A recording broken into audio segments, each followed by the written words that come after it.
राजधानी ब्यूरो, सच कहने का साहस और सलीका।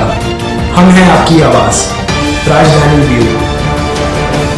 विदिशा कृषि उपज मंडी पिछले 6 दिनों से बंद है। एक तरफ व्यापारी टैक्स का विरोध कर रहे हैं और कम करने की मांग करते हैं, वहीं दूसरी ओर बात करें तो कृषि उपज मंडी में जो कर्मचारी हैं वह कर्मचारी मॉडल एक्ट का विरोध कर रहे हैं। ऐसे में अगर बात की जाए तो एक तरफ कोरोना और दूसरी ओर किसानों की फसल न बिकने से परेशान है।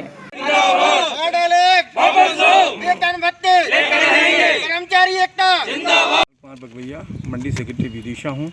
हम सभी कर्मचारीगण भारत सरकार द्वारा पारित किए गए 3 कृषक और मंडी विरोधी विधेयकों को लेकर हड़ताल पर हैं। उन्होंने जब पहले मंडी क्षेत्र की पूरी सीमा को विभाजित 3 भागों में विभाजित कर दिया गया है।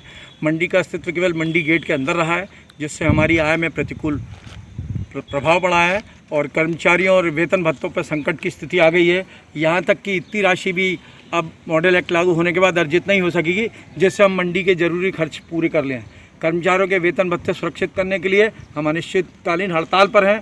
जब तक सरकार हमें राज्य शासन से हमारे वेतन भत्ते भुगतान करने के लिए स्थिति को निश्चित नहीं करेगी, कोई लिखित में निर्णय नहीं करेगी, जब तक हम हड़ताल पर रहेंगे। कितने दिनों का लगभग ये हड़ताल? क्यों हड़ताल? तो हमने पूर्व में भी 3 दिन की थी और अभी 6 दिन हो चुके हैं और हम अनिश्चितकालीन हड़ताल पर रहेंगे। क्योंकि व्यापारी भी इस बात का विरोध कर रहे हैं। व्यापारियों के अपने मुद्दे हैं, व्यापारी भी मॉडल एक्ट को लेकर विरोध कर रहे हैं, मगर उनके मुद्दे अलग हैं। मंडी एक्ट में उन्होंने मंडी को 3 भागों में बांट दिया है। बाहर ट्रेड एरिया है, उसमें उन्होंने मंडी शुल्क माफ़ कर दिया है और लाइसेंस की बाध्यता भी खत्म कर दी है। ऐसी स्थिति में कोई भी अनजान व्यक्ति केवल अपने पैन कार्ड लेके नंबर दर्शाते हुए किसानों की करोड़ों की उपज खरीद के बाहर भाग सकता है। और व्यापारी भी असमंजस महसूस कर रहे हैं, क्योंकि बाहर मंडी शुल्क लग रहा है और अंदर मंडी शुल्क लगेगा ₹1.50 और 20 पैसे निराशित, जबकि बाहर में मंडी शुल्क से मुक्त कराएंगे। इस विभेद को लेके हमें घोर आपत्ति है और जिससे हमारे वेतन भत्तों पे फर्क पड़ रहा है। और जब तक हमारे वेतन भत्तों की कोई ठोस घोषणा सरकार नहीं कर देगी, हम हड़ताल वापस नहीं लेंगे। आज मंडी का 6 दिन हो गए हड़ताल। मॉडल एक्ट का हमारा कोई विरोध नहीं है।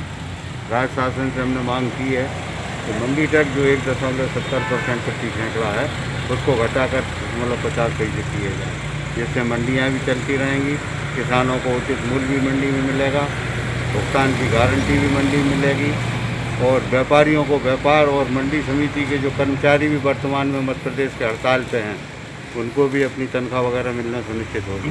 केवल हमारी यही मांग है कि मंडी टैक्स कम किया जाए, जिससे व्यापार व्यवस्थित हो और किसानों को भी मॉडल एक्ट के तहत जो मंडी टैक्स बाहर नहीं लगना है, उसके तहत जो परेशानी आने वाली है वो खत्म हो जाएगी। ठीक है। विदिशा से कमल रेखवार की रिपोर्ट। राजधानी ब्यूरो, सच कहने का साहस और सलीका। हम हैं आपकी आवाज, राजधानी ब्यूरो।